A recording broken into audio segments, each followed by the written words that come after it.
Puis-je vous demander, mon cher maître, combien de fois vous avez joué ici cette célèbre page? Je ne puis le dire. Ce dont je me souviens parfaitement, c'est d'une mémorable séance donnée avec vous pour les jeunesses musicales et consacrée entièrement à l'analyse de cette grande œuvre.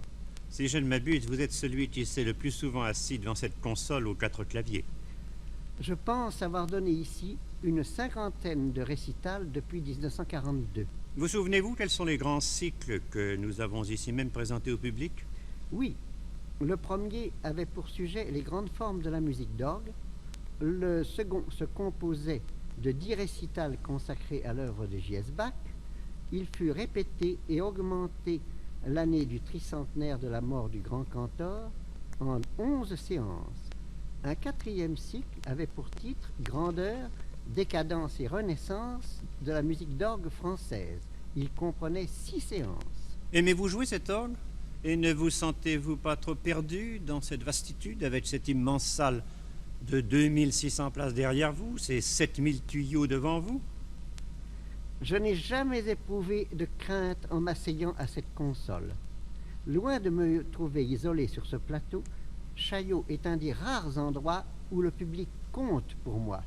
Je le sens près de moi et ses moindres vibrations m'atteignent. Si Bach reste ici votre grand favori, voulez-vous que, tout en évoquant quelques souvenirs, nous offrions à nos auditeurs un de ces récitals, un récital miniature, j'entends, qui nous ont permis d'attirer le beau public de Chaillot aux musiques que l'on ignorait voilà 30 ans. Ce Bach n'a-t-il pas fait sienne toutes les acquisitions des écoles qui l'ont précédé? L'école de la polyphonie d'abord, représentée par l'Angleterre au virginal, par l'Espagne à l'orgue, comme nous en fournit la preuve ce tiento de Cabezón, joué sur les jeux de montres ou de principaux.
Savez-vous sur quel plan a travaillé le facteur d'orgue après avoir démonté à l'ancien Trocadéro l'instrument d'Aristide Cavaillé-Coll?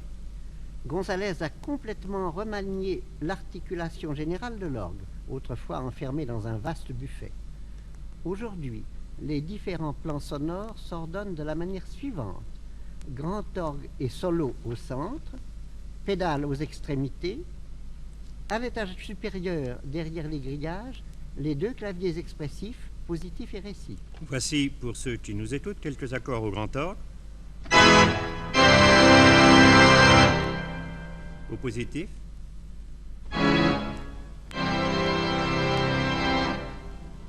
Au récit.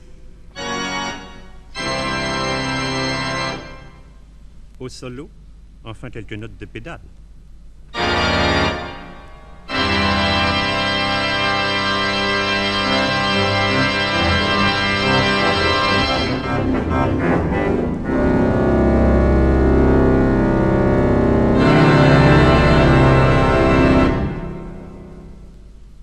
De quelle équipe Gonzalez dispose-t-il? Et en combien de temps a-t-il reconstruit cet orgue? Gonzalez possédait une équipe d'une douzaine de mécaniciens, menuisiers, électriciens, harmonistes. Je pense que la restauration a duré 18 mois environ.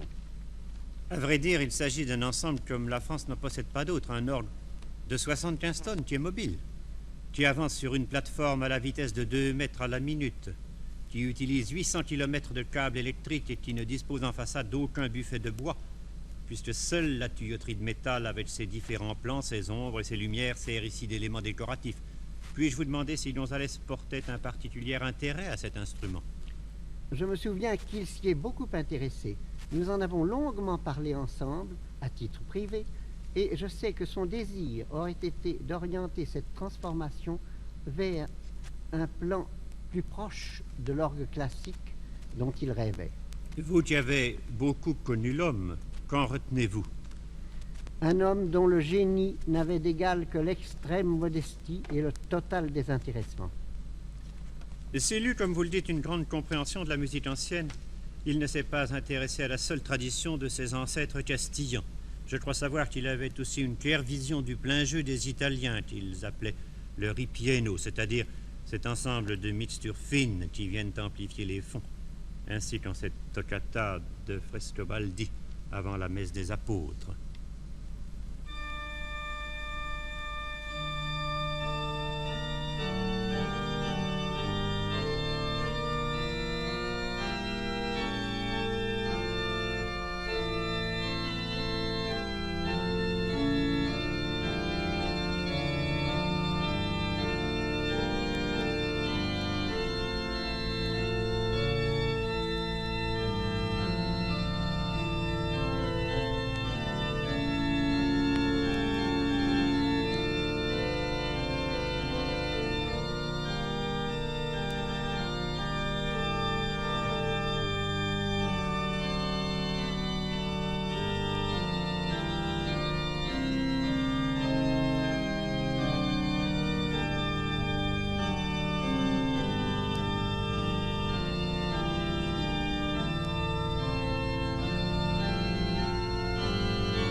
Si vous vous souvenez de l'ancienne disposition de l'orgue de Cavaillé-Coll, quels ont donc été les apports de Gonzalez dans cet instrument?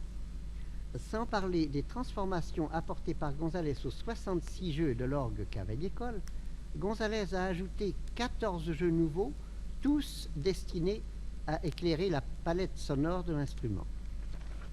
Cet orgue s'adapte-t-il à toutes sortes de musique ou bien sa palette sonore restreint-elle le répertoire que l'on y peut interpréter? On y peut jouer tout le répertoire de la musique d'orgue, bien que l'ensemble aurait gagné à posséder davantage de jeux de mutation, particulièrement plus de cymbales. Le pédalier vous paraît-il répondre avec autant de célérité que les claviers manuels, et ce pédalier est-il riche de plusieurs jeux indispensables? Le pédalier répond aussi instantanément que les autres claviers, et en tant que plan sonore individuel, il possède 19 jeux. Tous ces jeux existaient-ils dans les anciennes orgues françaises? Non. Dans les orgues classiques françaises, le pédalier était un clavier pauvre, difficile à toucher à cause de sa forme réduite et de ses minuscules chevilles, et il ne possédait que quelques jeux.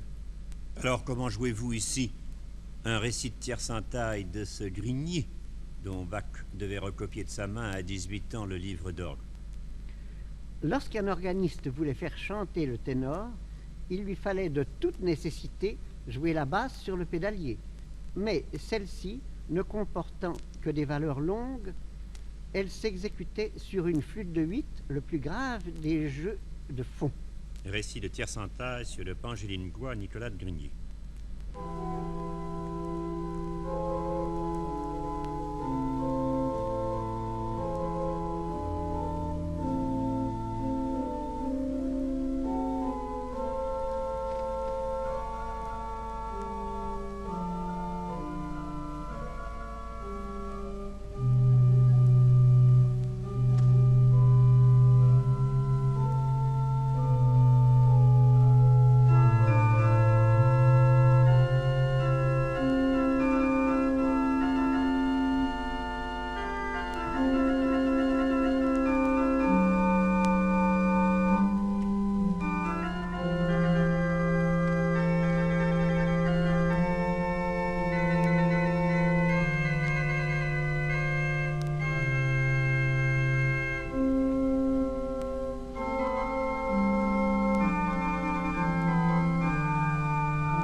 Comme quoi cet immense instrument peut nous impressionner par son grand cœur, nous faire vibrer par ses moindres jeux de détails. En voici quelques exemples qui mettent en valeur ses multiples ressources. Je pense notamment à Marchand et à Bach.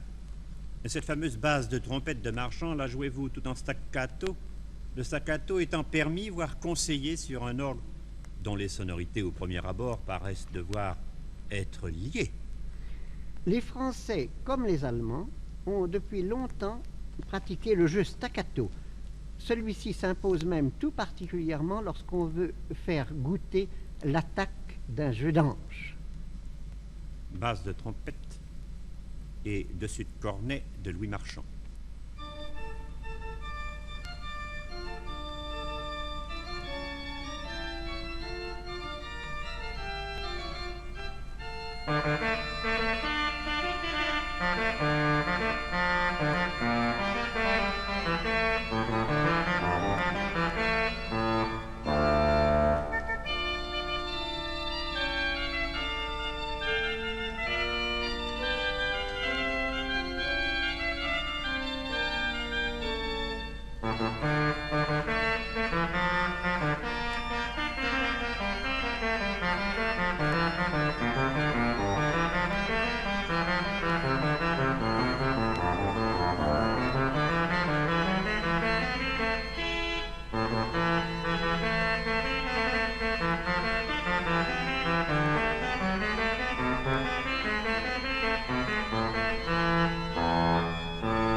Si nous exigeons de l'orgue, en revanche, le legato, c'est-à-dire cette succession de notes sans aucune rupture de l'une à l'autre, prenons l'un des nombreux chorals ornés de Bach.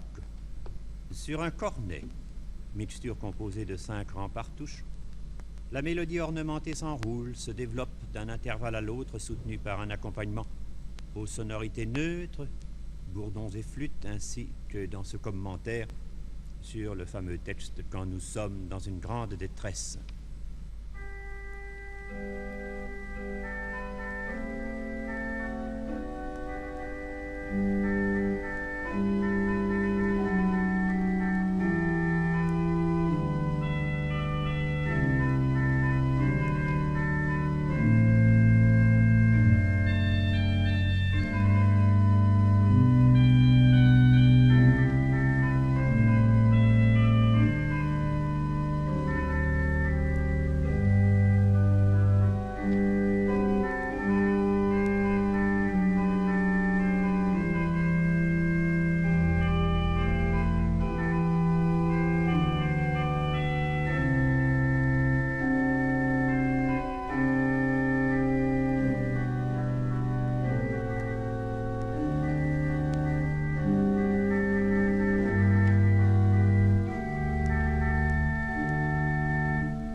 Voici maintenant une toute autre conception de l'orgue, la vraie peut-être. Car cette notion de musique horizontale, de musique polyphonique, comme nous disons en notre langage technique, appartient en propre à l'orgue. Prenons pour exemple l'aria de François Couperin transcrite par Bach qui, primitivement destinée aux cordes, est issue de la célèbre sonate L'Impériale. Chacune des trois voix est confiée à un clavier, j'allais dire à un étage de l'orgue. Pédalier avec des fonds, grand orgue avec une sestuelle terrain, un bourdon, nasard et petite tierce, et le récit avec son hautbois. Ainsi chaque main va son chemin sur le clavier qui lui est abandonné, et les pieds font le reste sur le pédalier. Chaque partie remplit son office sans se préoccuper de ses voisines, mais aussi sans les couvrir, sans les submerger. C'est le propre de l'orgue, de faire chanter trois voix concurremment, même si dans une ambiance si ténue, on perçoit le mécanisme ou parfois même la soufflerie de l'instrument.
Au concert d'orgue de Chaillot, il nous plaît de développer un thème semblable, de près ou de loin, à celui que nous tentons de présenter ici, Bach, ses précurseurs, ses disciples, car nous avons remarqué que que mieux valait lancer à notre large et compréhensif public une idée comme celle-ci plutôt que de disperser son attention en lui proposant plusieurs pages qui n'offrent entre elles aucun lien.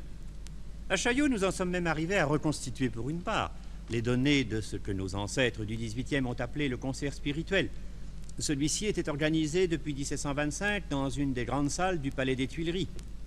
Spirituel car on y entendait toujours aux côtés des concertos, des suites d'orchestre, de grands motets dont le public se montrait friand.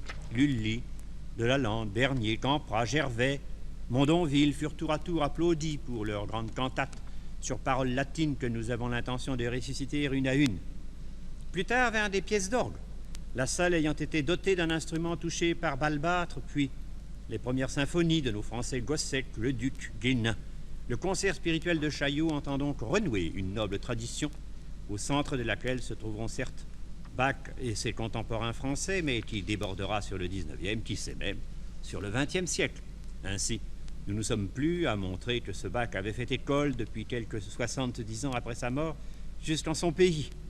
Voici par exemple un fragment de la 4e sonate de Mendelssohn, avec son contrepoint permanent, inspiré de l'esprit de Bach.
Éprouvez-vous, mon cher maître, plus de mal à enregistrer des pièces anciennes que les pages romantiques du répertoire de l'orgue ici?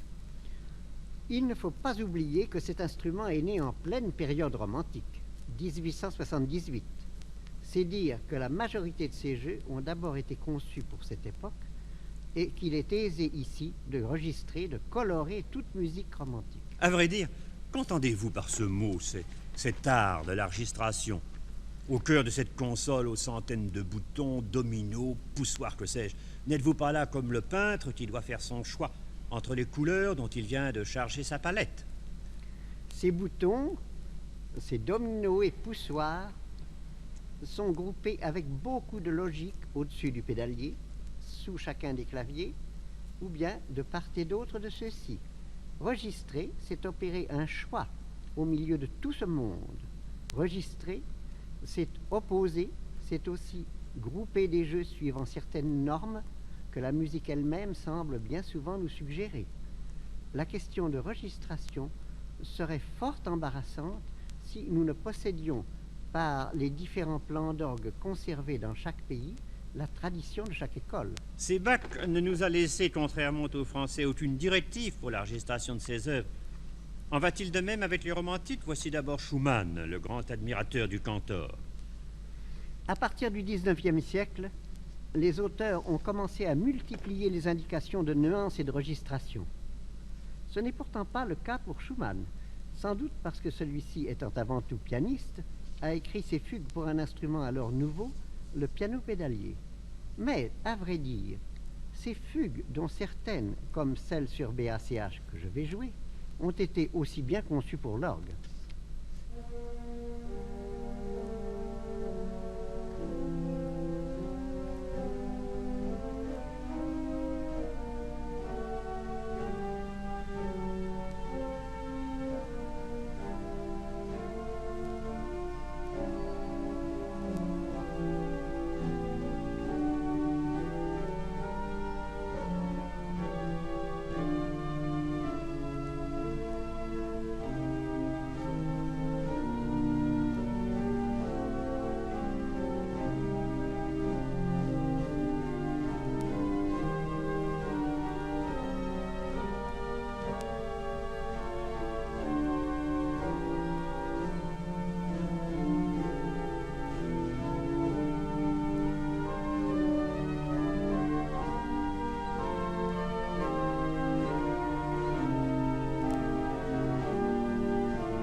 Me trompais-je, mais si Liszt, en un prélude et fugue également célèbre, sur les lettres BACH, semble avoir pavoisé une fois dans sa vie en l'honneur du maître de Leipzig, il considère plutôt l'orgue comme un orchestre.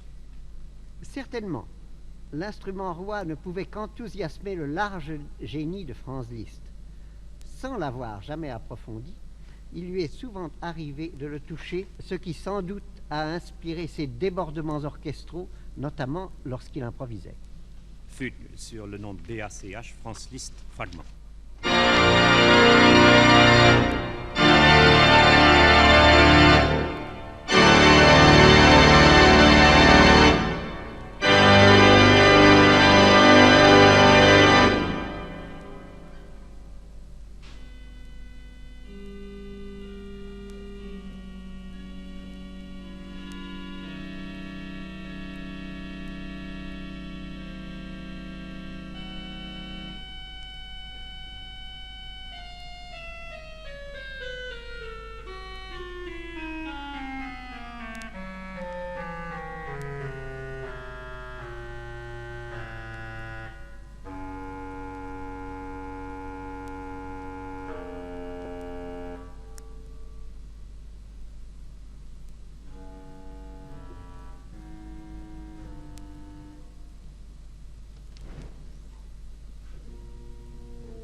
César Franck s'en tient aux possibilités que lui offre l'instrument de cavaillé-colle, des fonds, des anches. Son orgue a perdu presque toutes ses mixtures et les organiers du XIXe siècle pensent beaucoup moins aux individus, aux jeux de solo que les facteurs du grand siècle. Dans une noble synthèse pourtant, Franck s'est allié aux accents généreux de Beethoven, les grands plans des chorales de Bach. En voici un exemple tiré de sa pièce héroïque. Le deuxième thème est constitué par un sujet de chorale. César Franck l'exposera pour la première fois dans une manière de quatuor. Il oppose les flûtes aux trompettes. Voici l'exemple.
Et pour la seconde fois, le choral est harmonisé, il est confié par l'auteur au tutti de l'orgue, et ce choral servira d'ample péroraison.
Établissez-vous, mon cher maître, une différence à l'ordre entre une musique religieuse et une musique de concert? En d'autres termes, si l'on joue à Chaillot, pensez-vous que l'on y puisse faire retentir des pages qui sont exclusivement destinées au culte? Il est évident que la littérature religieuse d'inspiration grégorienne s'adapte ici moins bien que sur un orgue de cathédrale.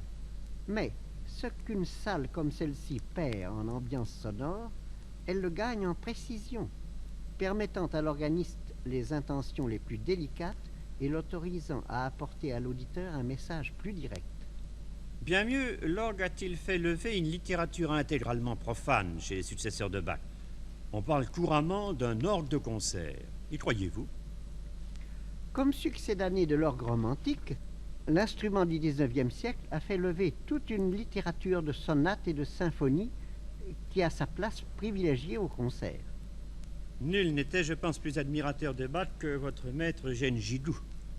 Par sa rythmique disciplinée, mais fantaisiste à la fois, sa belle écriture polyphonique, sa pièce brève dans la tonalité grégorienne semble bien relever d'une pensée qui vient en droite ligne de Leipzig.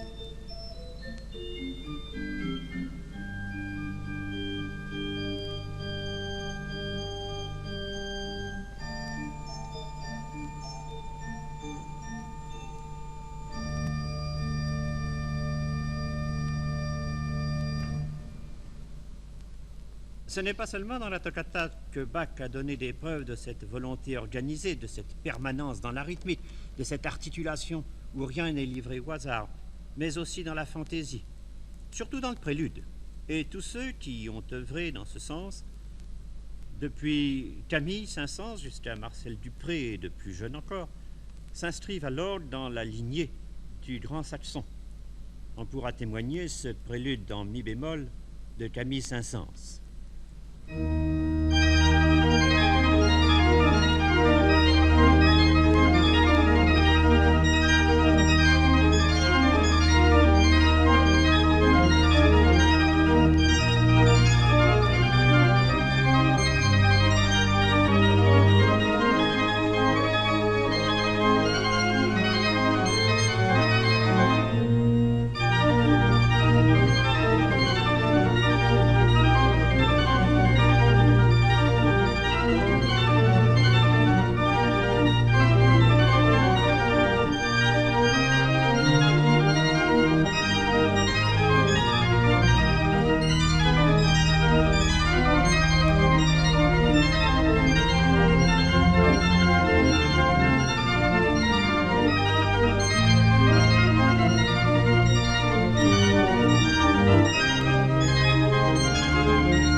On parle beaucoup de l'improvisation à l'orgue.